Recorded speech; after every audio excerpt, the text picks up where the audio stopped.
Hello everyone, welcome to Glance academy.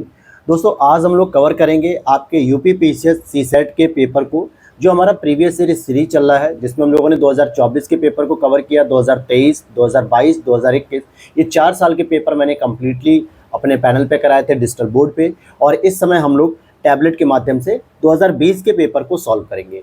और इस previous year paper की सीरीज़ में सबसे ज़्यादा हमारा फोकस होगा हिंदी पे, इंग्लिश पर और कम्युनिकेशन, डिसीजन मेकिंग, इन सभी चीज़ों पे, जहाँ पर क्या होता है कि आपको याद और तैयारी करने के साथ साथ कुछ लॉजिकल बेसिक रीजनिंग भी लगानी पड़ती है। जहाँ पर कोई आपका रटने का पैटर्न काम नहीं आता, वहाँ पे आपकी कॉमन सेंस, सोचने का तरीका जो होता है क्वेश्चन को, वो आपका काम आता है। तो ये सारी चीज़ें आप यहाँ पर सीखेंगे। और इससे पहले आप लोगों को मैं अपने यूट्यूब चैनल पर दिखा देता हूँ कि आप लोगों को क्या क्या चीज़ें अभी अगले 20 दिन में स्पेशली पढ़ लेना है। जब आप पर यहाँ यूट्यूब पर आप जब आते हैं ग्लैंस एकेडमी ऑफिशियल प्लेटफॉर्म पर, जहाँ पे आप देखेंगे लगभग 70,000 के आसपास सब्सक्राइबर हैं, तो यहाँ पर आप प्लेलिस्ट में आइए। और जब प्लेलिस्ट में आइए तो सबसे पहले एक प्लेलिस्ट ये फॉलो करिए आप लोग, जो मैं आपको बता रहा हूँ। वो प्लेलिस्ट क्या रहेगी? एक तो ये रहेगी कि आई दृष्टि करंट अफेयर्स को आप लोगों को फॉलो करना है। इसमें आप देखोगे कि कल ही मैंने एक वीडियो बनाई थी कि किस तरीके से सेकंड पार्ट को हम लोग कवर करेंगे। और इससे पहले हमारा जो पार्ट 1 था पूरा जून तक का करंट अफेयर्स, उसको मैंने क्लास वाइज कराया। यहाँ पे एमसीक्यू सीरीज़ को भी मैं कंप्लीट करा रहा हूँ, जो 800 एमसीक्यू सीरीज़ है। तो ये एक आप प्लेलिस्ट को जरूर फॉलो करें। दूसरा, आप लोग प्लेलिस्ट एक फॉलो कर सकते हैं, ये वाली घटना चक्र शॉर्ट नोट्स के नाम से, जिसमें टोटल 106 वीडियो हैं। और इसमें आप शॉर्ट नोट्स के माध्यम से एटलीस्ट सभी चीज़ों को बेहतर कवर कर पाएंगे। एक आप लोगों को फॉलो करनी है मेरे भाई, प्रीवियस ईयर सीरीज़ को। और ये जो प्रीवियस ईयर सीरीज़ है, ये आपको अभी देखने को मिलेगी। ये रहा, ये जो पीवाईक्यू सीरीज़ है ना, ये वाली UP PCS RO PYQ series, जब आप इसे ओपन करेंगे तो इसी में मैंने लगातार आपके सीसेट पेपर कराए, जैसे 2024, 2023, 2022, 2021 और आज हम लोग 2020 का करेंगे। तो साथ ही साथ आप अपनी प्रैक्टिस भी करते रहिए। तो चलिए शुरू करते हैं क्लास को, क्योंकि यहाँ पर बहुत सारे बच्चे पूछ रहे थे कि सर इन सभी क्लास को किसी एक प्लेलिस्ट में ऐड कर दीजिए। तो ऑलरेडी प्लेलिस्ट है हमारी, बस उसे फॉलो करिए। पहला ही क्वेश्चन आपका हिंदी का आता है, यथाशक्ति में कौन सा समास है? यथाशक्ति का मतलब कि शक्ति के अनुसार। जब इस तरीके के अव्ययी वर्ड को यूज़ किया था, मतलब एक अव्यय को जोड़ दिया था, शक्ति के अनुसार, जितनी आपकी शक्ति उसके अनुसार, तो अव्यय जोड़ने पर ही ये अव्ययी भाव देता है, अर्थात इसको अव्ययी भाव समास कह सकते हैं हम लोग। ठीक है, शक्ति के अनुसार या शक्ति के साथ। नेक्स्ट आपका निम्नलिखित में से काम के लिए कौन सा शब्द प्रयुक्त नहीं होता? अब देखो, काम को क्या कहते हैं? एक आपकी इच्छा भी होती है, जिसको हम लोग पुरुषार्थ में पढ़ते हैं, जो धर्म अर्थ काम मोक्ष होता है ना, वहाँ पर भी होता है। एक वर्क यानी कि क्रिया के रूप में पढ़ते हैं, तो अलग अलग इसके अर्थ होते हैं। तो यहाँ पर एक तो हो गया भैया हमारी कामना यानी इच्छा, यानी काम ये है, ये हमारा कार्य हो गया, इच्छा हो गया। लेकिन ये हमारा स्वभाव नहीं होता, नेचर कभी भी वर्क के पैरेलल नहीं होता, तो वो अलग अलग होते हैं। तो काम के लिए जो प्रयुक्त शब्द है वो स्वभाव यहाँ पर सही नहीं है। बाकी कामना, कार्य, काम, इच्छा, ये सभी इसी के पर्यायवाची हो गए एक तरीके से। अब इसी के साथ एक और प्रश्न आ रहा है, जिजीविषा। देखो, जब हम किसी इच्छा की बात करते हैं तो वहाँ पे सिंपली जो है कि जिजीविषा होता है, या फिर जिगीसा होता है, या फिर इस तरीके के वर्ड होते हैं। लेकिन जब वहाँ पर किसी व्यक्ति के होने का वो मिलता है, प्रमाण मिलता है, या कोई व्यक्ति इच्छा कर रहा है, तो वहाँ पे ऊ की मात्रा आती। कैसे होगी अभी समझाता हूँ। देखो, यहाँ पर क्या है, जीने की इच्छा, तो ये हो गया जिजीविषा। अगर ये कहा जाता है कि जीने की इच्छा रखने वाला, मतलब यहाँ पर किसी व्यक्ति के बारे में कह रहा है, तो ये हो जाता आपका जिजीविषु हो जाता है। क्या हो जाता? जिजीविषु। और ये ऊ की मात्रा से खत्म होता। जैसे युद्ध की इच्छा को क्या कहते हैं? युयुत्सा कहते हैं। लेकिन अगर मैं कहता युद्ध की इच्छा रखने वाला, ठीक है, तो वहां पे इसके लिए वर्ड हो जाता है युयुत्सु, यानी ऊ की मात्रा लग जाती जब किसी भी कर्ता के होने का बोध होता है, यानी सब्जेक्ट का बोध होता है कि ये व्यक्ति या ये पर्सन व्यक्ति इच्छा रखता है। क्लियर हो गई बात? तो ये भी प्रश्न कई बार पूछे जाते हैं। तो यहाँ पर तो हो जाएगा जीने की इच्छा। अब जैसे यहाँ पर देखो, जिजीविषा का अर्थ हो गया जीने की इच्छा। जीतने की इच्छा को जिगीसा कहते हैं। लेकिन अगर मैं कहता कि जीतने की इच्छा रखने वाला, तो जिगीसा नहीं होता बल्कि जिगीसु हो जाता है। क्या होता है? जिगीसु। आ की मात्रा किस में कन्वर्ट जाती है? ऊ की मात्रा में। युद्ध की इच्छा के लिए युयुत्सा हो गया। लेकिन अगर पूछा जाता है युद्ध की इच्छा रखने वाला, तो उसके लिए युयुत्सु हो जाता है। क्लियर? अब यहाँ पर एक और प्रश्न पूछ रहा है, समवाय शब्द का अर्थ। समवाय का मतलब होता है जहां पर एक ही उम्र के लोग एक साथ एकत्रित होते हैं। ठीक है, क्लियर हो गई बात? जहां पर एक ही उम्र के लोग क्या होते हैं? एक साथ एकत्रित होते हैं, उसी को कहा जाता है समवाय। तो यहाँ पर अगर आप देखो समवयस्क कह रहा है, तो यहाँ पर आप लगा तो सकते हो, लेकिन क्या वयस्कों में ही एक ही उम्र के होते हैं? क्या हमारे घरों में जो छोटे छोटे बच्चे होते हैं, कक्षा 1-2 में पढ़ रहे होते हैं, तो उनके फ्रेंड्स जो होते हैं वो भी तो उन्हीं के एज के होते हैं। तो अगर वो वयस्क नहीं है तो क्या उनको समवाय नहीं कहेंगे? तो यहाँ पर ये तो गलत हो गया। समान वायु नहीं होता है, वाय से मतलब ये मत समझना कि वायु, यहाँ का मतलब होता है उम्र, यानी एक एज के लोग। तो इसका मतलब हो गया ग्रुप। तो समवाय का अर्थ हो जाता है समूह, झुंड, ढेर, राशि, इस तरीके के इनके अर्थ होते हैं। अब यहाँ पर हम देखते हैं कि पुरुषवाची सर्वनाम के विषय में दिए गए कथनों में से कौन सा कथन सही नहीं है। अब देखो सर्वनाम क्या होते हैं? जहाँ पर हम संज्ञा के लिए प्रयुक्त करते हैं एक शब्द, जैसे मान लो कि राम खाना खाता है, तो राम के लिए अगर मैं यहाँ पे शब्द का प्रयोग कर दूँ वह खाना खाता है, या फिर स्कूल राम के साथ जो है कि मोहन जाता है, मतलब सॉरी, राम जो है इस मोहन के साथ स्कूल जा रहा है, तो हम यहाँ पर राम और मोहन को हटा के अगर हम कह दें कि वह उसके साथ स्कूल जाता है, तो इस तरीके के जो शब्दों का प्रयोग होता है, वह, तुम, मैं, ये सभी सर्वनाम में आते हैं। लेकिन यहाँ पर अब पूछ रहा है आपसे पुरुषवाची। अब यहाँ पर ध्यान देना, पुरुषवाची का मतलब ये स्त्रीलिंग और पुल्लिंग की बात नहीं कर रहा है, बल्कि पुरुषवाची उत्तम पुरुष जो होते हैं इससे संबंधित पूछा जा रहा है। तो यहाँ पर कौन सा कथन सही नहीं है? वह का प्रयोग पुल्लिंग और स्त्रीलिंग दोनों में हो सकता है, बिल्कुल। अगर मैंने कहा कि राम खाना खाता है या सीता खाना खाती है, इन दोनों की जगह अगर मैं कह दूं कि वह खाना खाता है या वह खाना खाती है, तो क्रिया तो खाती है खाता है में चेंज हो रहा है ना, लेकिन वह तो सेम है ना। इसका मतलब चाहे पुल्लिंग के लिए हो चाहे स्त्रीलिंग के लिए सेम हो गया। हमें उत्तम पुरुष कर्म कार्य का बहुवचनीय रूप होता है, बिल्कुल। हम और हम का हमें, और ये किस रूप में आते हैं? उत्तम पुरुष में आते हैं, यानी मैं और हम उत्तम पुरुष के शब्द होते हैं। संबंध कारक में मैं का यही सही रूप मेरे को होता है? नहीं, मुझे होता है। मेरे को, तेरे को, ये सब बम्बैया लैंग्वेज है, यानी कि ये कहते हैं ना जो ऑटो ड्राइवर्स वगैरह यूज़ करते हैं इस तरीके की मुंबई वगैरह में, उनको कहा जाता है। और यह के साथ ने का प्रयोग संभव नहीं है। यह ने नहीं होता है, बल्कि इसके साथ होता है, इसने, उसने, ठीक है, इसने, उसने, ये हो सकता है, लेकिन यह के साथ ने का प्रयोग नहीं होता है। ये बात सही है। तो तीसरा स्टेटमेंट गलत हो जाएगा कि मैं का जो संबंध कारक रूप है वो मेरे को नहीं मुझे होता है या मुझसे होता है। तो तीसरा स्टेटमेंट आपका गलत हो गया। अब आ जाते हैं नेक्स्ट, आपसे पूछा है, जैसे यहाँ पे देखो मैं का सही रूप मेरा, मेरी, मेरे, ये सभी होता है। अब बात करते हैं कि हिंदी वर्णों में अयोग वाह कौन सा वर्ण है। और मैंने हमेशा कहा है आपको कि पिछले 4 साल के पेपर को अगर आप देखोगे तो जो पहला चैप्टर होता है ना किसी भी हिंदी किताब का, जिसमें वर्ण की रचना कह सकते हो, यानी अक्षरों को कैसे बनाया जाता है, वर्ण को कैसे बनाया जाता है, शब्द को कैसे बनाया जाता है, व्यंजन कैसे बनते हैं, ये सभी आपके प्रश्न में हर साल आ रहा है। चाहे वो ऊष्म व्यंजन पूछ ले, चाहे वो ह्रस्व व्यंजन पूछ ले, स्वर पूछ ले, कुछ ना कुछ वो पूछता ही पूछता है। इस बार क्या पूछ रहा है? अयोगवाह को पूछ रहा है। तो पहला चैप्टर जरूर अच्छे से तैयार कर लो। अयोगवाह का मतलब होता है जहां पर हम स्वर के अंतर्गत उसे काउंट तो करते हैं, जैसे अ, आ, ई, उ, ए, री, ए, अंग, ये सब। तो अंग और अह जिसे हम लोग विसर्ग भी कहते हैं, जैसे यहाँ पे ये विसर्ग हो गया ये, लेकिन इसको मुख्य रूप से अयोगवाह भी कहा जाता। तो बी ऑप्शन इज करेक्ट हो गया। बाकी अगर ऊ को देख लो, आ, ओ को देख लो, ए को देख लो, तो ये सभी स्वर में आते हैं। क्लियर हो गया? अयोगवाह ऐसे वर्ण जो न तो पूरी तरीके से स्वर है, न ही पूरी तरीके से व्यंजन है, फिर भी अर्थ का वहन करते हैं। किसी स्वर के योग से जो सार्थक शब्द बनते हैं वही अयोगवाह बनते हैं, किसी स्वर के योग से। अब अंग और अयोगवाह वर्ण है जो अनुस्वार एवं विसर्ग के रूप में प्रयोग होते हैं। तो ये तो हो गया अंग का मतलब अनुस्वार और अह का मतलब हो गया विसर्ग। तो ध्यान देना ये भी इस तरीके से आते हैं। नेक्स्ट पूछा जा रहा है कौन सा वर्ण मूर्धन्य नहीं है। अब मूर्धा शब्द क्या होते हैं? जो एक ग्रुप होता है, अगर आप देखोगे ट वर्ग जो होता है, जैसे क वर्ग क्या हो गया, ट वर्ग हो गया, च वर्ग हो गया, त वर्ग हो गया, तो इनको पढ़ा जाता है, किसी को तालु वर्ग कहते हैं, किसी को मूर्धा वर्ग कहते हैं, इस तरीके के कैटेगराइज होते हैं। तो इसी तरीके से ट, ठ, ढ, अण ये सभी मूर्धन्य वर्ण है, जबकि च जो होता है ज ये तालु वर्ण में आता है, क्योंकि त, थ, द, ध, ज, ठीक है। तो ए अलग हो गया। नेक्स्ट है आपका 8 कनौजिया 9 चूल्हे लोकोक्ति का अर्थ बताइए। अब यहाँ पर यह भी प्रश्न बनते भैया 8 कनौजिया 9 चूल्हे लोकोक्ति का जो अर्थ है, यानी अलगाव की स्थिति। सीधी सीधी बात कर रहा है भैया, 8 लोग हैं। कनौजिया मतलब एक जाति होती है जो सामान्यतः बरेली, पीलीभीत और ये शाहजहांपुर ऐसे क्षेत्रों में पाई जाती है, ठीक है। जो जनरली कुर्मी ही होते हैं, पटेल होते हैं, गंगवार होते हैं, उन्हीं फैमिली में आते हैं, उसी बिरादरी में, ओबीसी में। तो 8 लोग हैं और अलग अलग सबने अपने चूल्हे बना रखे हैं। इसका मतलब क्या हो गया कि अलगाव की स्थिति होना, ये हो गया।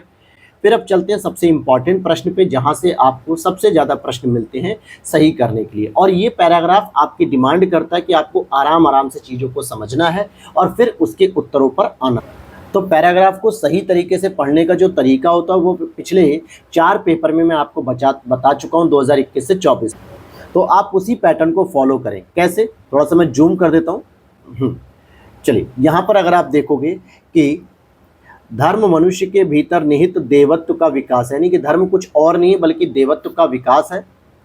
धर्म कुछ और नहीं है बल्कि देवत्व का विकास है। धर्म न तो पुस्तकों में है न ही धार्मिक सिद्धांतों में, यानी किसी भी प्रकार की पुस्तक हो या फिर धार्मिक सिद्धांत जैसे रामायण, गीता, महाभारत, बाइबल, कुरान, इन सब में धर्म कुछ नहीं है। ये कह रहा है पैराग्राफ कि धर्म धार्मिक सिद्धांतों में भी नहीं मिलता है, वह केवल अनुभूति में निवास करता है। यानी आप किस चीज़ को सही अनुभव करते हैं, किस चीज़ को गलत अनुभव करते हैं, उसे ही धर्म कहा जाता है। धर्म अंधविश्वास नहीं है, धर्म अलौकिकता में नहीं है, वह जीवन का अत्यंत स्वाभाविक तत्व है। अब जैसे क्या होता है, कई सारे लोग क्या करते हैं कि पहले धार्मिक क्रियाओं के आधार पे अंधविश्वास को बढ़ावा देते थे, लेकिन ऐसा नहीं है। धर्म कहता है भाई कि मुझे अंधविश्वास की कसौटी पे मत रखो, मुझे चाहे तो आप वैज्ञानिक कसौटी पे उतार सकते हो, मैं बिल्कुल धर्म के रूप में सही पहुंचूंगा। साथ ही साथ वो अलौकिक नहीं बल्कि लौकिक होता है, जो हम देख सके। मनुष्य में पूर्णता की इच्छा है, अनंत जीवन की कामना है, ज्ञान और आनंद प्राप्त करने की चाह होती है। बिल्कुल मनुष्य चाहता है कि वो अपने जीवन में हर प्रकार की सुविधाओं को प्राप्त करे। पूर्णता, ज्ञान, आनंद ये निचले स्तर पर नहीं है, उनकी खोज जीवन के उच्च स्तर पे की जानी चाहिए। अब यहाँ पर उच्च स्तर का मतलब यह बिल्कुल नहीं है कि लोग जाएं और हिमालय में बैठ के जो है कि क्या करें, अपना वो लगाएं, ध्यान मग्न करें कि हाँ भैया चलो अब हमें खोज करनी है, ऐसा नहीं है। इसका मतलब है कि आप जितने भी निम्न कोटि के कार्य करते हो उनको छोड़ के आप उच्च कोटि के कार्य करो, जिसमें साधु महात्माओं की सेवा करना हो गया, माता पिता की सेवा करना हो गया, गरीब दुखियारों की मदद करना हो गया, सही शिक्षा प्राप्त करना हो गया। यही सब जो है कि क्या होता है, जीवन का उच्च स्तर होता है। जहाँ ऊंचा स्तर आता है वहीं धर्म का आरंभ होना शुरू हो जाता है। जीवन का स्तर जहाँ हीन होता है वहाँ इंद्रियों का आनंद वही अत्यंत प्रखर होता है। यानी जहाँ पर हम इंद्रियों के वशीभूत हो जाते हैं, आँख, नाक, कान, जीभ, त्वचा, इन इंद्रियों के वशीभूत होकर हम नकारात्मक कार्य करते, गलत चीज़ें देखते, गलत चीज़ें सुनते हैं, गलत भोजन का सेवन करते हैं, तो ये हमें लगता तो है कि बहुत अच्छा है, बहुत अत्यंत सुख दे रहा है, लेकिन असल में वो जीवन का स्तर हीन माना जाता है। इसके अपोजिट जो है कि जीवन का स्तर उच्च होता है। तो ये पूरा पैराग्राफ बता रहा है कि किस तरीके से आप धर्म को पहचान सकते हो और धर्म में किस तरीके से आप उच्चता को प्राप्त कर सकते हो। तो अब आते हैं पैराग्राफ में। सबसे पहले हमारा जो पैराग्राफ का प्रश्न है कि धर्म मनुष्य में किसका विकास करता है, तो देवत्व का करता है। यही तो हमने पढ़ा पहली लाइन में, तो देवत्व का करता है। अब होता क्या, बहुत सारे बच्चे सीधे पहले प्रश्न को पढ़ते हैं, फिर प्रश्नों की स्टेटमेंट वाली लाइन को आंसर में ढूंढने का प्रयास करते हैं पैराग्राफ में, जो कि बिल्कुल ही गलत तरीका होता है, क्योंकि वहां पर आप पूरे पैराग्राफ के सार को नहीं समझ पाते हो। तो प्रथम पंक्ति में ही उल्लेख था, फिर कह रहा धर्म कहाँ निवास करता है, क्या ये समाज में है, राष्ट्र में, अनुभूति में, या उपयुक्त में से कोई नहीं। तो मैंने बताया ना कि धर्म अनुभूति यानी कि महसूस करने की चीज़ है, न कि वो अलौकिक या अंधविश्वास है, बल्कि धर्म महसूस करने की चीज़ है कि जब आपको लगे कि हाँ भाई ये चीज़ सही है। तो सी ऑप्शन इज करेक्ट हो गया। आगे देखते हैं, इंद्रियों का आनंद कहाँ पर प्रखर होता है, तो भैया जहाँ जीवन का उच्च स्तर नहीं होता वहाँ पर ही इसका आनंद बहुत हमें प्रखर लगता है, और वो असल में हीन जीवन को दिखाता है, जीवन में हीनता को दर्शाता है। जीवन के उच्च स्तर पर पहुंचने के लिए किन तत्वों की आवश्यकता होती है, देखिए पूर्णता, ज्ञान और आनंद, ये तीनों की ही तो आवश्यकता थी। क्या पैसा सुख के बारे में कुछ कहा गया था पैराग्राफ में? नहीं। प्रेम और सद्भाव के बारे में कुछ कहा गया? नहीं। लेकिन पूर्णता, ज्ञान और आनंद को इसने आधार बनाया कि आप इनके ही आधार पे जीवन में उच्च स्तर को प्रदान कर सकते हैं। नेक्स्ट आपका टॉपिक है कि उपर्युक्त गद्यांश का उचित शीर्षक क्या हो सकता है। अब देखो इसका जो कीवर्ड्स है, एक तरीके से एक कीवर्ड्स आप ऐसे ढूंढ सकते हो, एक हिंट मैं आपको बताता हूं कि ज़्यादातर जो आपको मिलेगा ना शीर्षक, वो शुरू की 1 से 2 लाइनों में मिल सकता है या फिर अंत की 1 से 2 लाइनों में। ये केवल हिंट है, लेकिन अगर आप जो है कि पूरे पैराग्राफ के सार को समझ गए तो आप इजीली जो है कि इस पैराग्राफ में रख कर देख सकते हो कि क्या इस तरीके के शीर्षक को अगर हम रखते हैं तो ये सही डिफाइन कर रहा है कि नहीं। और ये चीज़ें आपको मेंस एग्जाम की जब आप तैयारी करते हो, प्रिपरेशन करते हो, जब हिंदी को वहाँ पढ़ते हो एक पेपर के तौर पे, तो वहाँ ये सभी चीज़ें बहुत अच्छे से तैयार की जाती है, सिखाई जाती हैं। अब जैसे अगर मैं कहूँ कि आपसी सद्भाव का स्वरूप, तो क्या ऐसा कोई विचार दिया जा रहा था कि किसी दो धर्मों के बीच में, किसी दो समाज के बीच में कोई सद्भाव रखने की बात की जा रही थी पैराग्राफ? नहीं सर, ऐसा तो नहीं था। कर्म का स्वरूप, हम तो धर्म के बारे में पढ़ रहे थे, कर्म के बारे में तो नहीं पढ़ रहे थे। सुख का स्वरूप, हम ये भी नहीं पढ़ रहे थे, हम पढ़ रहे थे धर्म के स्वरूप के बारे में कि धर्म का स्वरूप क्या है, क्या वो अंधविश्वास अलौकिक से अलग हटके अनुभूति, ज्ञान, पूर्णता के आधार पे प्राप्त हो सकता है। तो धर्म के स्वरूप पर चर्चा हो रही थी, इसीलिए हम डी ऑप्शन को ज्यादा बेस्ट मानेंगे। अब आगे चलते, परिताप का अर्थ क्या होता है? देखो, जैसे परिताप हो गया, उसी का अर्थ होता है एक संताप, यानी दुख प्रकट करना एक तरीके से, तो संताप हो जाएगा। कभी न कभी में कौन सा क्रिया विशेषण, जैसे कहते हैं ना, वह कभी न कभी तो आएगा ही, या कभी न कभी तो ऊंट पहाड़ के नीचे आएगा, तो इसमें एक यौगिक जो है कि जुड़ा हुआ है। क्या जुड़ा है? कभी न कभी। या आप इस तरीके से भी कभी कभी इस शब्द को लिख सकते हो। देखो, मैंने अभी खुद इस शब्द का प्रयोग किया, कभी, और बीच में एक यौगिक लेके आते कभी कभी, तो इसी को कह सकते हैं हम कि यौगिक हो जाएगा। कभी न कभी में जो यौगिक क्रिया विशेषण है, जो शब्दों में प्रत्यय जोड़ने से बनता है। क्लियर? अब आगे चलते, निम्नलिखित में विवृत स्वर क्या है? अब देखो, विवृत स्वर क्या होता है? एक तरीके से यहाँ पे कोई आंसर नहीं है, तो पढ़ लेते हैं।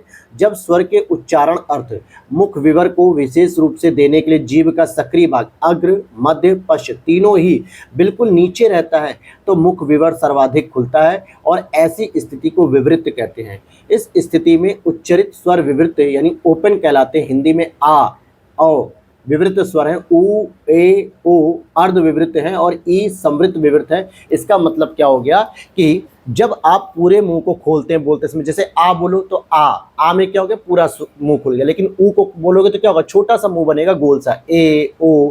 लेकिन यहाँ पर आयोग ने फिर क्या समझा कि ओ समझ लेते, तो ओ आंसर ले लिया है। आगे देखते हैं, निम्नलिखित वाक्यों में से कौन सा वाक्य विराम आदि चिन्ह की दृष्टि से शुद्ध है?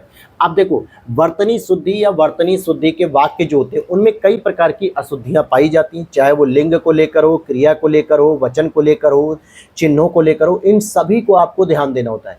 यहाँ पर हमसे क्या पूछा जा रहा है मेरे भाई? शुद्ध पूछा जा रहा है। तो समझते तीन कौन से गलत है। अगर आपको बेसिक नियम पता होगा, क्रोध चाहे जैसा भी हो मनुष्य को दुर्बल बनाता है।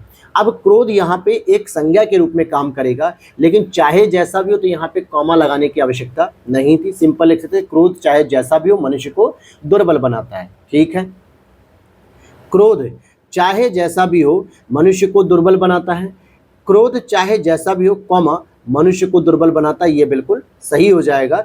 तो सी ऑप्शन इज करेक्ट हो जाएगा। आगे देखते हैं, यहाँ पे एक संधि के बारे में बात की जा रही है आपसे।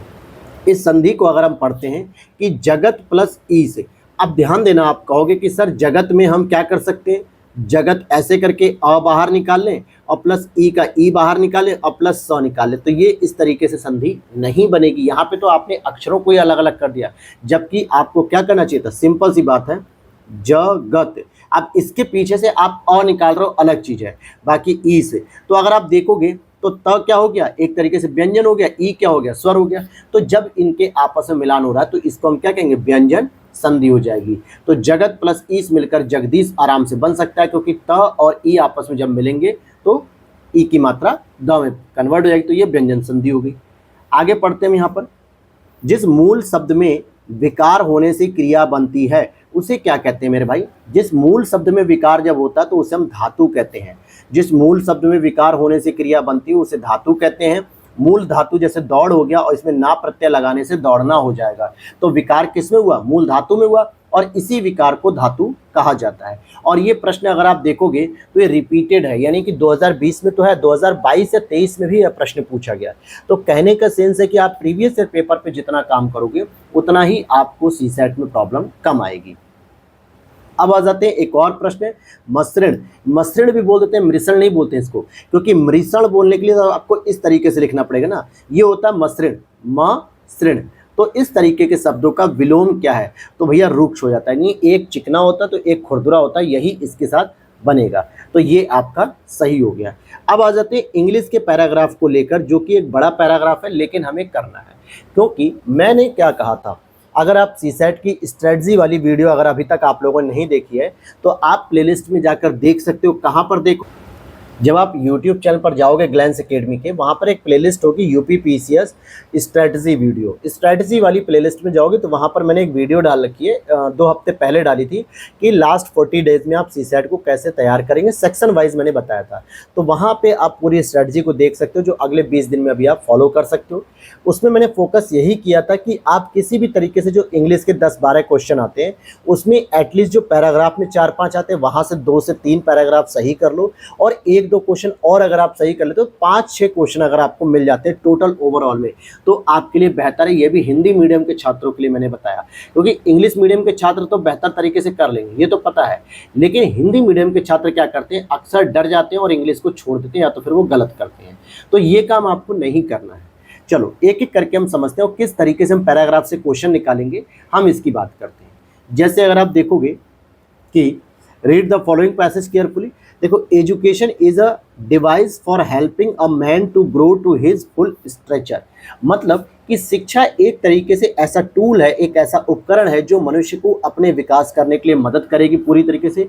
It endless him to realise his nature both mentally and spiritually, and in the realisation to become all that he has it in him. मतलब कि यह एक तरीके से उस व्यक्ति को रियलाइज कराएगी, चाहे वो मानसिक तौर पे हो, चाहे वो आध्यात्मिक तौर पे, कि सब कुछ उसके अंदर ही है। मतलब वो सब कुछ अपनी चीज़ों को पूर्णता रूप में प्राप्त कर सकता है। ये एजुकेशन का ही इफेक्ट रहेगा।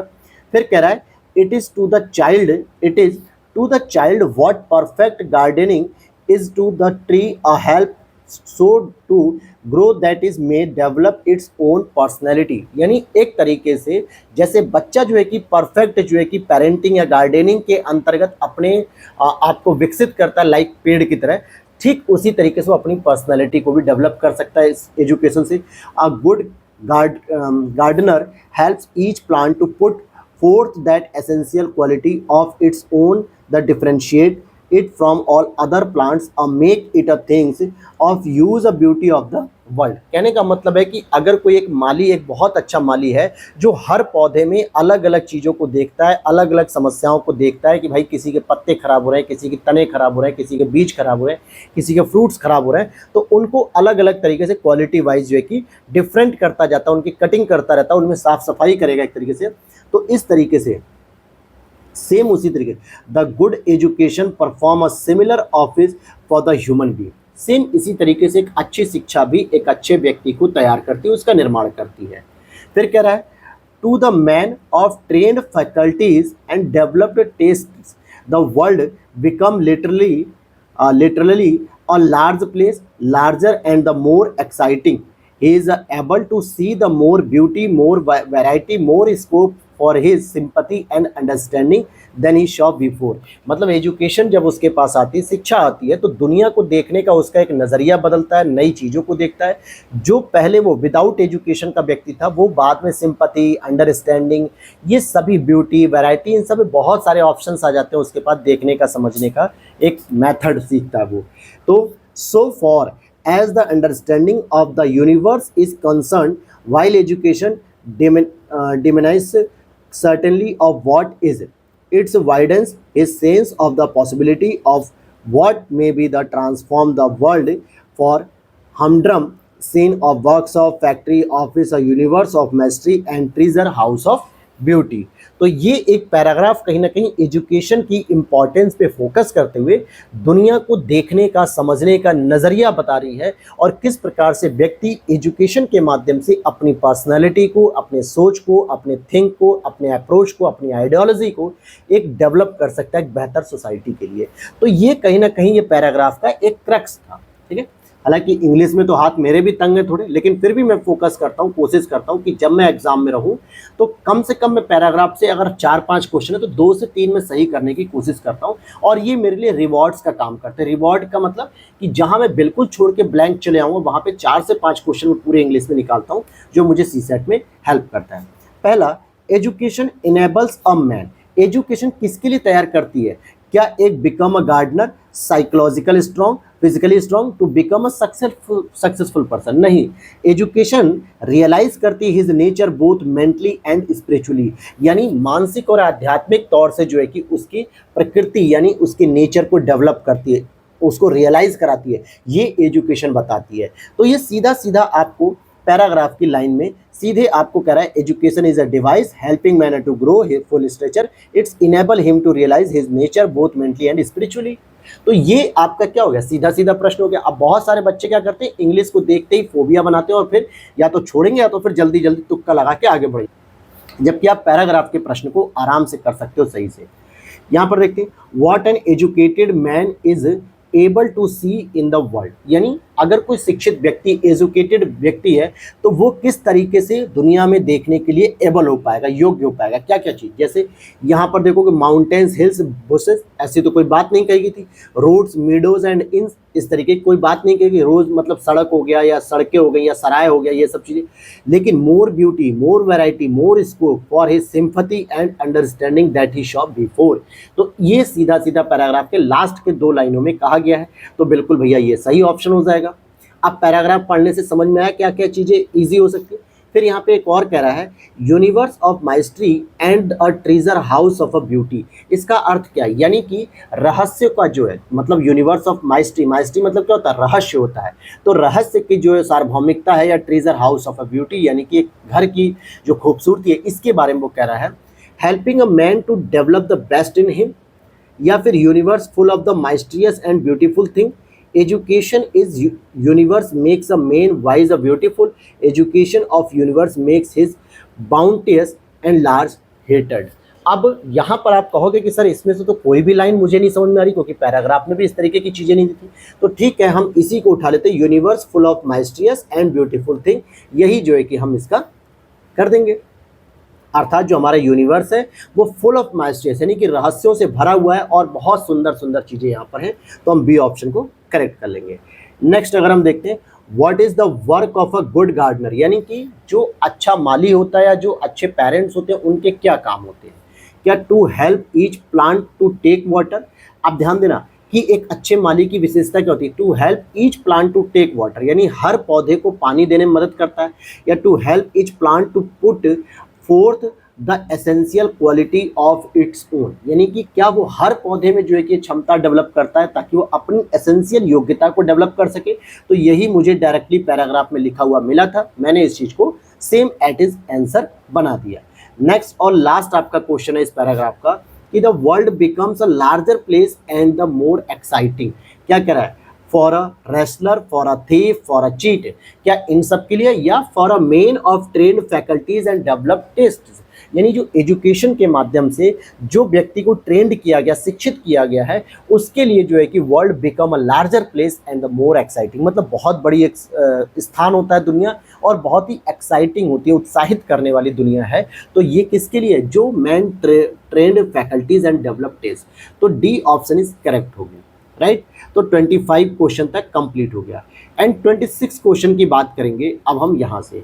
तो क्या समझ में आया मेरे भाई, आपको जो मैं समझाना चाह रहा था कि इंग्लिश के पैराग्राफ से आप किस तरीके के प्रश्नों को सॉल्व कर सकते हो उनसे बिना डरे। बस थोड़ा सा ध्यान देना, थोड़ा सा पेशेंस देना और आप इन क्वेश्चंस को सॉल्व कर लोगे। चलो यहाँ पर देखते हैं, तो क्वेश्चन नंबर 26 को देखते हैं।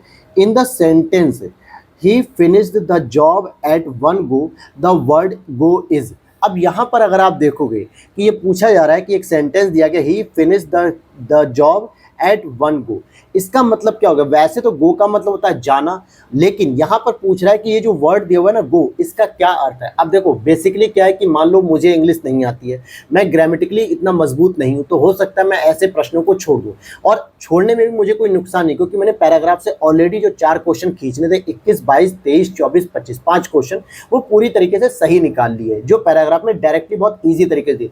तो मैं इस चीज़ को भी एक अपने आप को पॉजिटिव रखूंगा, 5 क्वेश्चन तो मैंने एटलीस्ट सही कर लिए। अगर मुझे आगे के 2-3 क्वेश्चन सही होते तो ठीक, नहीं तो मैं आगे बढ़ जाऊं छोड़ के। एक तो ये तरीका, दूसरा मैं एफर्ट करूंगा कि हाँ अगर मैं थोड़ा बहुत भी ग्रामर को जानता हूँ, थोड़ा बहुत मैंने इंग्लिश सीखी है, तो शायद मैं कर ले जाऊँ। आपको पता है कि जो वर्ब होती है वो सब्जेक्ट के बाद लगती है, और उसी में हम फर्स्ट, सेकेंड, थर्ड यानी कि तीनों फेज के परिवर्तन करते हैं, जैसे फिनिश हो गया, फिनिश्ड हो गया, ठीक है। तो यहाँ पर देखोगे ये तो वर्ब हो गया, इसका मतलब गो क्या हो गया, गो वर्ब नहीं होगा, ये बात क्लियर हो गई। यहाँ पर एडवर्ब वही होगा जो वर्ब की विशेषता बताता है, जैसे हिंदी में आपने पढ़ा है ना कि क्रिया की विशेषता बताने वाले को विशेषण कहते हैं, हैं और वो क्रिया से पहले लगता है। जैसे घोड़ा बहुत तेज दौड़ता है, दौड़ता तो है लेकिन कैसा, बहुत तेज। तो ये आपका एडवर्ब हो गया, हिंदी में इसको विशेषण कहते हैं। तो ठीक उसी तरीके से आप फिनिश से पहले देखो तो गो तो वहां पर भी नहीं है, तो ये भी कट हो गया, ये भी कट हो गया। अब एडजेक्टिव भी होता है, यानी एडवर्ब हो गया विशेषण और ये एडजेक्टिव विशेषता बताने वाला, लेकिन बचा एक ऑप्शन नाउन, क्योंकि मैं इसको लगा सकता हूं, मुझे नहीं पता कि यहां पर गो नाउन के रूप में है कि नहीं, लेकिन एटलीस्ट ना वर्ब है ना एडवर्ब है ना एडजेक्टिव, क्योंकि ये जो बेसिक नियम होते हैं ये क्रिया पे अप्लाइड होते हैं, ना कि लास्ट के वर्ड पे। तो मैंने गो को क्या लगा दिया, नाउन बना दिया। तो ये मेरा आंसर इस तरीके से हो सकता है। नेक्स्ट है change the sentence I never eat meat he explain into indirect speech. अब डायरेक्ट इनडायरेक्ट की जो स्पीच के जो नियम होते हैं वो आपसे पूछा जा रहा है। तो यहाँ पर अगर आपने डायरेक्ट इनडायरेक्ट के नियम को पढ़ा होगा तो आपको पता होगा कि फर्स्ट पर्सन को थर्ड पर्सन में या सेकंड पर्सन को थर्ड या फर्स्ट पर्सन में कैसे चेंज करते हैं, तब तो आप इसका एक आइडिया लेके आंसर निकाल सकते हो। अगर आपने बिल्कुल ही डायरेक्ट इनडायरेक्ट नहीं पढ़ा होगा ना कभी भी, तो आप शायद इस चीज़ को ना कर पाओ, आप प्रॉब्लम में आओगे कि क्या कहना चाह रहा है। तो देखते हैं, I never eat meat he explain into the indirect speech. ये ऑलरेडी डायरेक्ट में, अब इसको आपको इनडायरेक्ट में कन्वर्ट करना है। तो भैया आई नेवर ईट मीट को हम क्या करेंगे, आई किससे बदलता है, थर्ड पर्सन से बदलता है, तो आई को जब ही से बदलेंगे तो he explain that he never ate meat. ठीक है, ईट को क्या करेंगे, सेकंड फॉर्म में लाएंगे, एट हो जाएगा, तो सी ऑप्शन करेक्ट हो जाएगा। फिर कह रहा है द वर्ड, मतलब द वर्ड रेंडेजवियस, रेंडेजवियस कह रहा है।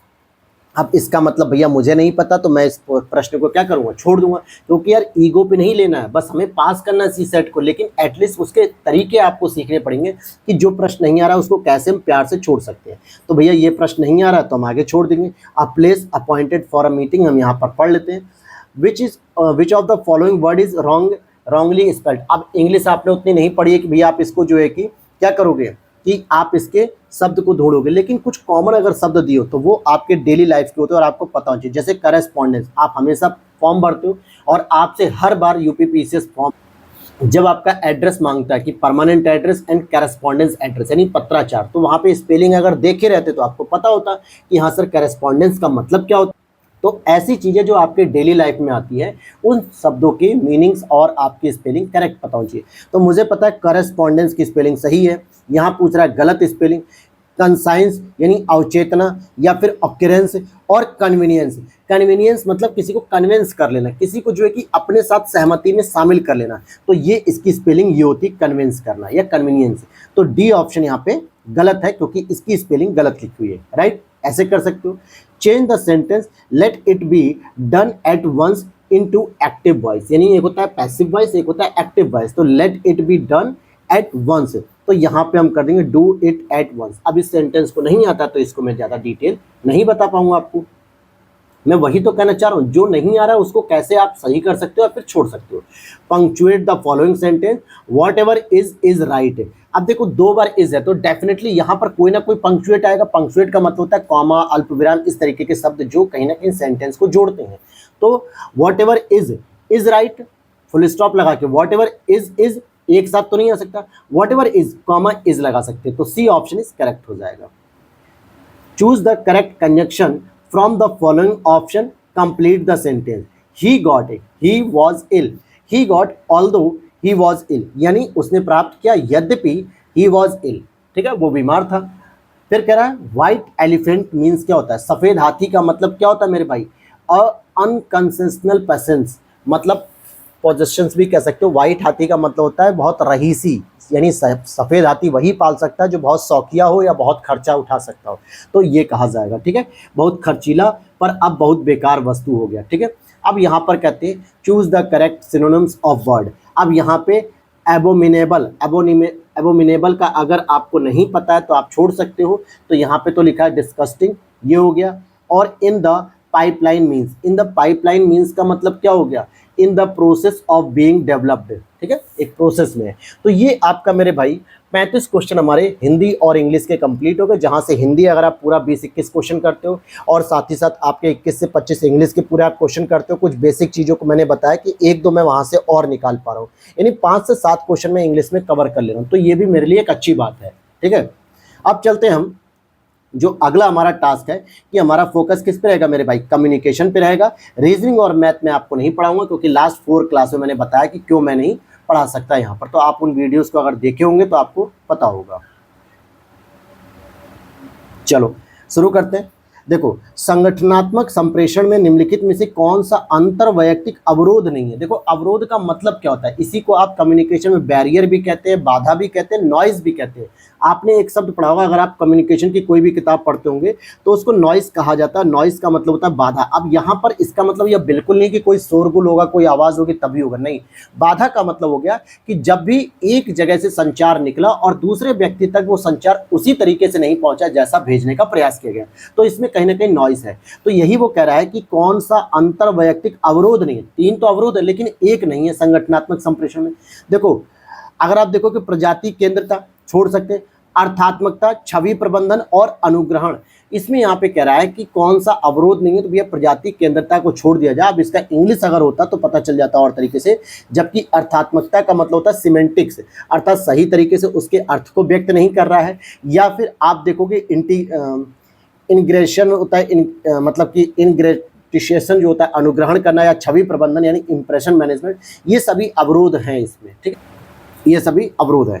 संप्रेषण निष्कपटता का उच्चतम अंश पाया था, मतलब कि संप्रेषण का निष्कपटता, निष्कपटता मतलब आप किसी से जो है कि निष्कपट भाव से, ठीक है, एक होता है कटुता भाव इस तरीके से, और निष्कपटता का उच्चतम अंश पाया जाता है कहाँ पे, मेटा संप्रेषण में। कहाँ पर पाया था, मेटा संप्रेषण में, क्योंकि संप्रेषण निष्कपटता का उच्च अंश यहाँ पर पाया था। अनौपचारिक संप्रेषण, प्रत्यक्ष संप्रेषण और अप्रत्यक्ष संप्रेषण, इसमें कम अंश में निष्कपटता का पाया जाता है। मेटा का मतलब होता है जब बहुत बड़ी मात्रा में आप डेटा को कलेक्ट करते हो, जैसे बहुत बड़ी मात्रा में आपके पास यूजर्स होते हैं, तब उसको कहा जाता है। नेक्स्ट आपसे प्रश्न पूछा रहा है, निम्नलिखित में से कौन सा व्यवहार सहकर्मियों के शाब्दिक अपशब्द को तितर बितर करने में सर्वाधिक उपयुक्त है। कह रहा है भैया कौन सा ऐसा व्यवहार है जो शाब्दिक अपशब्द यानी कि शब्द यानी कि जो बोलने पर गलत भाषा के रूप में है और तितर बितर करने में सर्वाधिक उपयुक्त है। रक्षात्मक हो जाना, वाद विवाद में पड़ना, या हानिकारक भाषा को स्वीकार करने से इनकार कर देना। तो भैया आपके एक तो सहकर्मी है, सहकर्मी के साथ आप रक्षात्मक हो जाओगे, डिफेंसिव हो जाओगे, तो जरूरी नहीं है कि आगे से काम आपका सहयोगी कर सके, या वाद विवाद में उलझोगे तो तनाव बढ़ सकता है। आप सहकर्मियों के शाब्दिक अपशब्द को तितर बितर करने का एक सबसे तरीका ये अपना सकते हो कि हानिकारक भाषा को स्वीकार करने से इनकार कर दें। जैसे होता है ना कि भाई कोई व्यक्ति किसी को गाली दे रहा है तो वो कहता है भाई मैंने तो गाली ली नहीं, तो मुझे गाली कहाँ से लगेगी, ये तो आपको लग गई। जैसे महात्मा बुद्ध के बारे में भी एक कहानी इस तरीके की है कि किसी व्यक्ति ने उनको गाली दी तो उन्होंने कहा कि ये गाली तुमने मेरे शरीर को नहीं दी है, मैंने तुम्हारी गाली को स्वीकार ही नहीं किया। तो इस तरीके की कहानी को बताया जाता है। अब आगे देखते हैं, सामीप्य यानी कि प्रॉक्सिमिक्स संबंधित है, किससे संबंधित है, सामीप्य। तो तटस्थ संप्रेषण से, एक दिशा उन्मुख संप्रेषण से, शाब्दिक संप्रेषण से, या अशाब्दिक संप्रेषण से।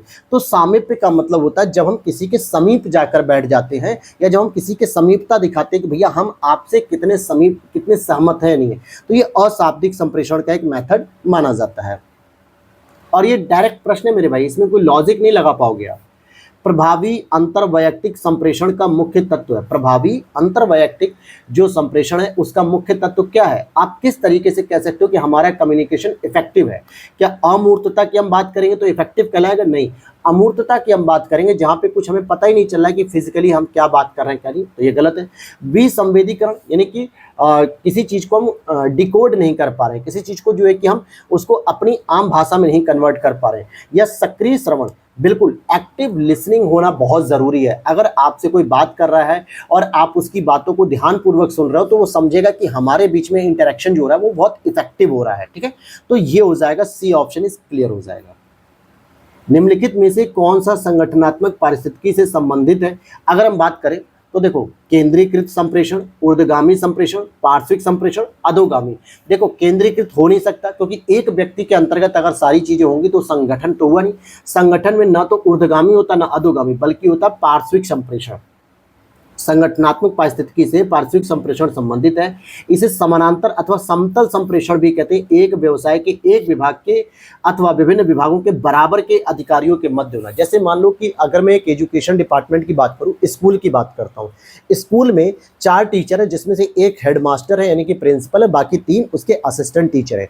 तो 3 जो असिस्टेंट टीचर होंगे वो जब आपस में कम्युनिकेशन करेंगे तो उनका हो जाएगा पार्श्विक संप्रेषण। लेकिन अगर वो जब हेडमास्टर से या प्रिंसिपल से जब कम्युनिकेशन कम्युनिकेशन करेंगे तो ऊर्ध्वगामी और अधोगामी में कन्वर्ट हो जाएगा, क्योंकि वहाँ पे सीनियर और जूनियर का लेवल आ जाएगा। लेकिन जब तीनों असिस्टेंट टीचर आपस में कम्युनिकेट करेंगे तो कोई ना वहाँ पे सीनियर है, ना ही तो कोई जूनियर, तो अधोगामी ऊर्ध्वगामी की तो बात ही नहीं रही। तो इसी को पार्श्विक संप्रेषण कहते हैं। अब यहाँ पे देखो रीजनिंग के सवाल है जो कि मुझे नहीं कराने हैं, मैंने आपसे पहले ही कहा है, तो मैं देखते हुए चल रहा हूँ कि अगर कोई रीजनिंग के अलावा जो हमारा कम्युनिकेशन का प्रश्न होगा, जैसे अगर हम यहाँ पर करते हैं क्वेश्चन नंबर 48 की बात करें, निर्णय लेने के संदर्भ में फ्रेमिंग प्रभाव निम्नलिखित में से किसका उल्लेख करता है? फ्रेमिंग प्रभाव विकल्पों की प्रस्तुति का ढंग विकल्प के चयन को प्रभावित करता है। बिल्कुल, उस विकल्प का चयन करना जिसकी प्रत्याशित उपयोगिता सर्वाधिक है। गलत दिशा में विचारों के विन्यास बिंदुओं का एक प्रकार और उन आशयों को ढूंढना जो वर्तमान विश्वासों की पुष्टि करते हैं। अगर देखो गौर से अगर आप समझोगे ना तो चारों स्टेटमेंट सही है, लेकिन क्या हम आंसर चारों स्टेटमेंट के अनुसार देंगे या जैसा प्रश्न पूछा है हम उस पर बात करेंगे?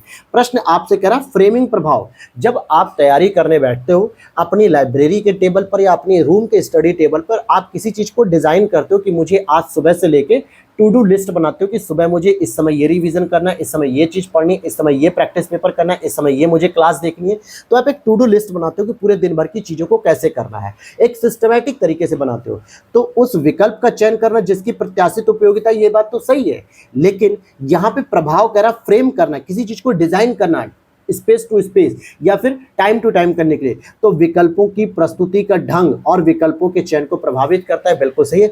आपने किसी विकल्प को किस प्रेफरेंस पे रखा है, जैसे कि 1 2 3 4 कि मैं इस ऑप्शन को चूज करूंगा, इसको चूज करूंगा, इसको चूज करूंगा, तो जाके आप उसके विकल्प को चयन सही कर सकते हो। तो ये आपका ज़्यादा एप्रोप्रिएट आंसर बनेगा। अब यहाँ पर देखो, किसी उच्च संसक्त समूह के सदस्यों के समालोचनात्मक मूल्यांकन निर्णय क्षमताओं के नष्ट हो जाने की प्रवृत्ति क्या कहलाती है? तो समूह की सोच कहलाती है। यानी कि कोई ऐसा ग्रुप है जो कहीं ना कहीं अपने जो क्रिटिकल एनालिसिस कर सकता था उसकी क्षमता जब पूरी तरीके से डिस्ट्रॉय हो गई, तो इसका मतलब है वो समूह सोच हो गई, यानी पूरे ग्रुप की ऐसी सोच हो गई कि भैया आप इस चीज़ को गलत कर रहे हो। इस तरीकों का कहा जाता है समूह सोच। फिर कह रहा है निर्णय की वह शैली जो सभी को प्रसन्न रखने से अत्यधिक संबंधित है। ऐसी कौन सा डिसीजन होता है जब आप कोशिश करते हो कि हम सभी को खुश रख सकें? हालांकि व्यवहारिक जीवन में ऐसा कुछ भी सच नहीं होता है, आप सभी को खुश नहीं रख सकते। अगर जब भी डिसीजन लिया जाता है सरकारों के द्वारा या प्रशासन के द्वारा, तो बहुजन हिताय को ध्यान में रखा जाता है, सबसे अधिक से अधिक लोगों के खुश हो सके या उनका भला हो सके। जैसे आपने वेस्टर्न एक फिलोसोफर होंगे जे.एस. मिल के गुरु बेंथम, क्या कहा उन्होंने? Maximum number of maximum happiness. It means कि अधिकतम लोगों का अधिकतम सुख, वो सभी को सुख नहीं कर पाएंगे। तो सेम यहाँ पे वो कह रहा है कि कौन सी ऐसी निर्णय की शैली होगी, तो भैया संप्रत्यय शैली, निर्देशात्मक शैली, व्यवहारात्मक या विश्लेषणात्मक। तो जब आप अप्लाइड शैली का प्रयोग करते हो व्यवहारात्मक, तब आपको पता चलता है कि हम सभी को प्रसन्न कर पा रहे हैं कि नहीं कर पा रहे हैं, ये तभी आप चीज़ों को देखोगे। नेक्स्ट है, निम्नलिखित में से कौन सा निर्णय के परिणामों की संभाव्यता का अनुमान का नियम है? यानी जो भी आपने निर्णय लिया उसका क्या परिणाम होगा संभावित रूप से, वो उसके अनुमान करने का एक नियम नहीं है। जैसे उपयोगिता का आकलन, प्रतिनिधिकता, उपलब्धता, समायोजन। तो भैया उपयोगिता का आकलन ये इसका नियम नहीं बनेगा। अब आ जाते हैं यहाँ पर, अगर आप देखोगे कि निर्णय के परिणामों की संभाव्यता के अनुमान का नियम प्रतिनिधिकता, उपलब्धता तथा समायोजन है। उपयोगिता का आकलन निर्णय के परिणामों की संभाव्यता के अनुमान का नियम नहीं होता है। नेक्स्ट अगर प्रश्न हम देखते हैं कि वैध मानक आकार के निरपेक्ष न्याय वाक्य में यदि मुख्य पद निष्कर्ष में व्याप्त है तो उसे व्याप्त होना होगा। फिर से समझो क्या कह रहा है कि अगर कोई ऐसा वैलिड जो स्टेटमेंट है, यदि मुख्य पद निष्कर्ष में व्याप्त है तो आप उसे क्या कहोगे? मुख्य आधार वाक्य कह देंगे। यानी कि मेन जो स्टेटमेंट है वो ऑलरेडी आपका अगर कंक्लूजन में है तो उसको हम बेस वर्ड बोल देंगे, मेजर प्रीमाइसेस बोल देंगे। प्रसंभाव्यता गुण क्या है? आप देखोगे अगर आप 2020 के पेपर में आप कम्युनिकेशन के पेपर को देख रहे हो और 2024 का देखो, 2023 का देखो, तो 2024-23 में क्या कर रहा है? आपके मेंटल अप्रोच को जानना चाह रहा है एग्जामिनर कि आप किसी पर्टिकुलर सिचुएशन में किस तरीके से डिसीजन लेंगे, जहां पे आप डेली लाइफ के जो एक्सपीरियंसेस हैं उनका प्रयोग करके आप आंसर दे रहे थे।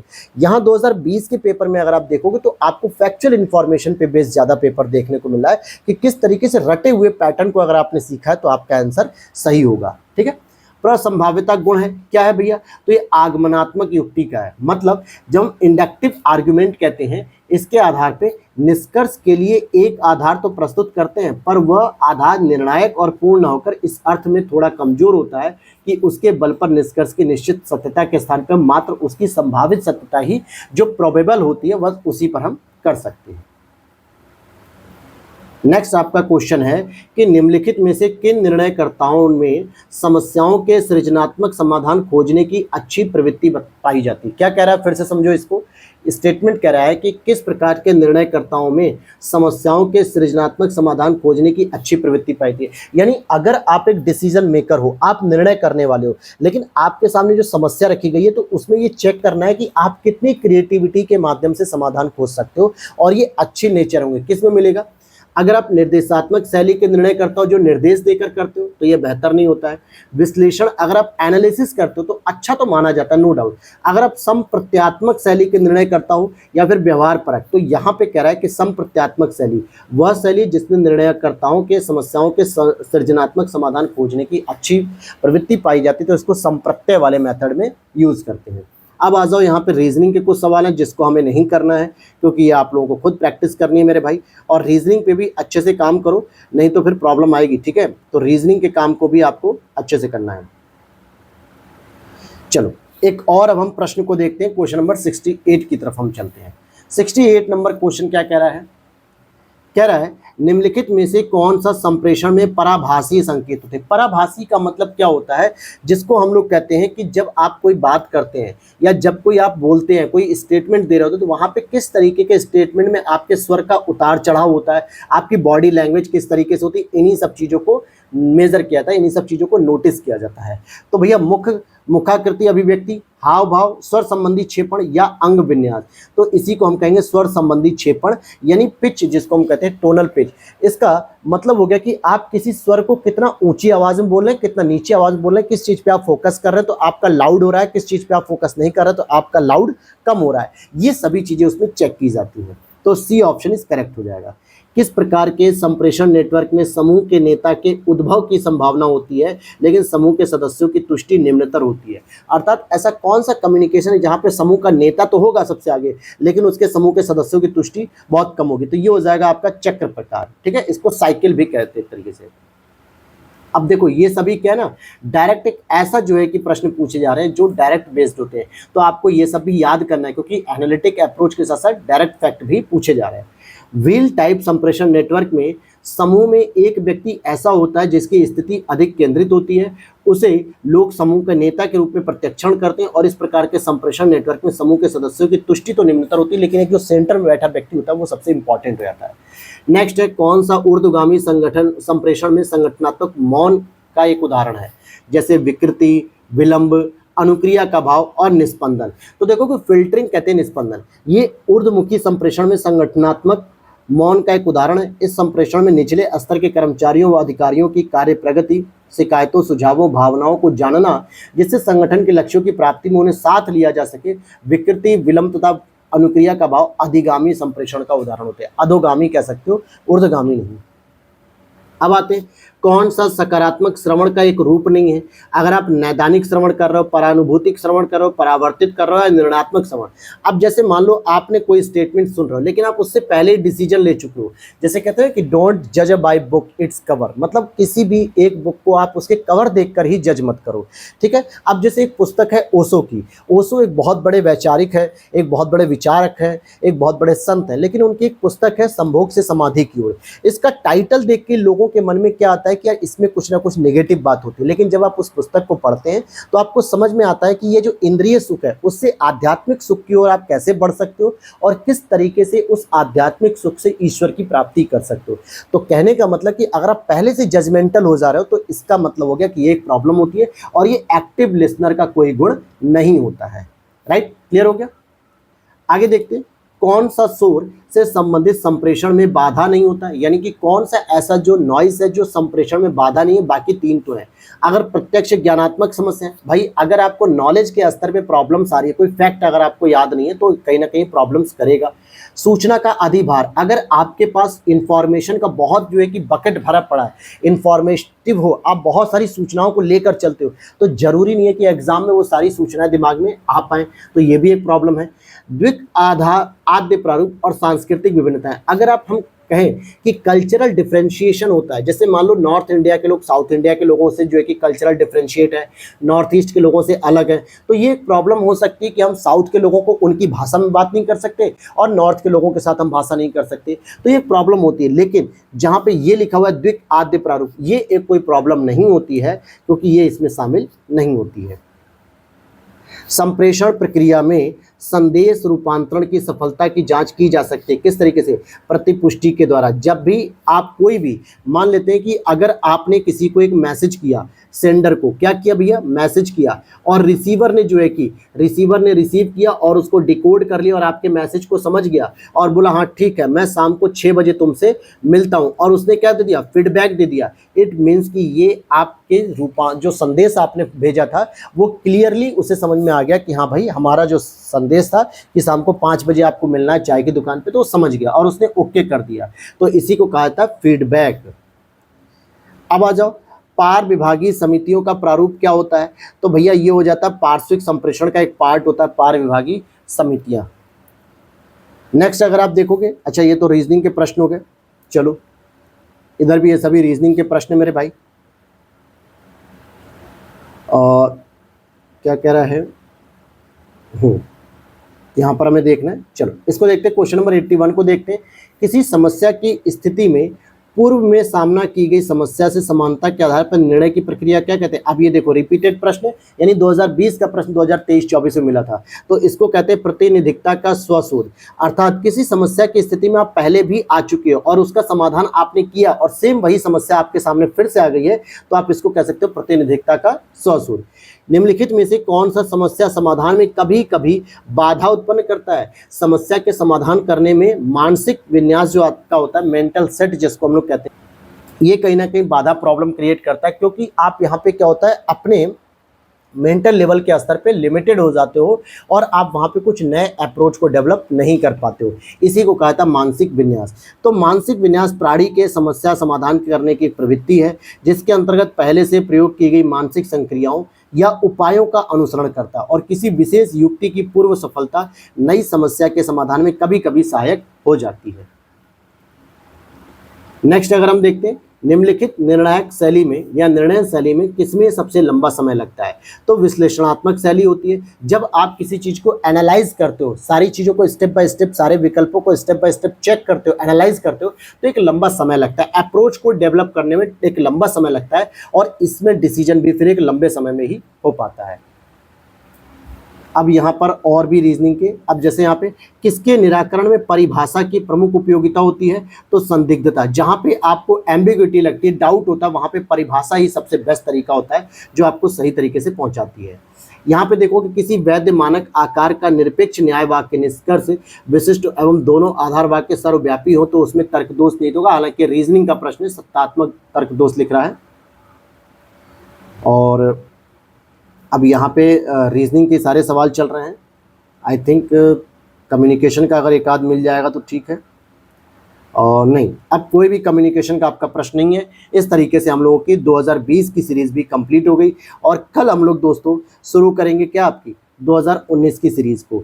तो उम्मीद करता हूँ वीडियो अच्छी लग रही होगी तो लाइक करके जाना मेरे दोस्त। और इस तरीके से हम अब अगले पेपर को सॉल्व करेंगे। और आपको कहाँ पे सारी चीज़ें आपको ध्यान देनी है कि अभी भी आप ग्लैंस एकेडमी चैनल को फॉलो कर लीजिए, जिस पर आपको घटना चक्र के जीएस के नोट्स मिल जाएंगे। ठीक है, जीएस के नोट्स की क्लास आप देख सकते हो, करंट अफेयर्स की क्लास को आप देख सकते हो। और सीसेट के लिए आप खुद से जरूर प्रैक्टिस करो मेरे भाई। जब तक आप खुद से प्रैक्टिस नहीं करोगे प्रीवियस ईयर पेपर या मार्केट की किसी टेस्ट सीरीज का, तो आप कहीं ना कहीं अधूरापन देखोगे। चीज़ों को रट तो लोगे, तैयार तो कर लोगे, लेकिन जब तक खुद से प्रैक्टिस नहीं करोगे ना, तब तक आप इसको हल्के मत लेना मेरे भाई। तो प्रैक्टिस आपको खुद भी करनी है। मैं बस आपको एक गाइडेंस दे रहा हूँ, मैं बस आपको अपनी जो अप्रोच है, मेरी जो अप्रोच है कि मैं किस तरीके से सीसेट के पेपर में लगभग 70 to 75 क्वेश्चन अटेम्प्ट करता हूँ और 40 to 45 के बीच में मेरे मार्क्स आ जाते हैं बिल्कुल सही सही। यानी मुझे सीसेट में कोई प्रॉब्लम नहीं होती। तो उसके पीछे जो लॉजिक है कि हिंदी को कैसे सॉल्व करना है, इंग्लिश को कैसे सॉल्व करना है, या फिर कम्युनिकेशन कैसे सॉल्व करनी है, रीजनिंग कैसे सॉल्व करनी, इन सभी चीज़ों को मैं आपके साथ शेयर कर रहा हूँ अपनी नॉलेज को, ताकि आप भी उस अप्रोच को डेवलप करें और आपके लिए भी ये बेस्ट ऑप्शन हो। तो मिलते हैं नेक्स्ट वीडियो में दोस्तों। जय हिंद, जय भारत।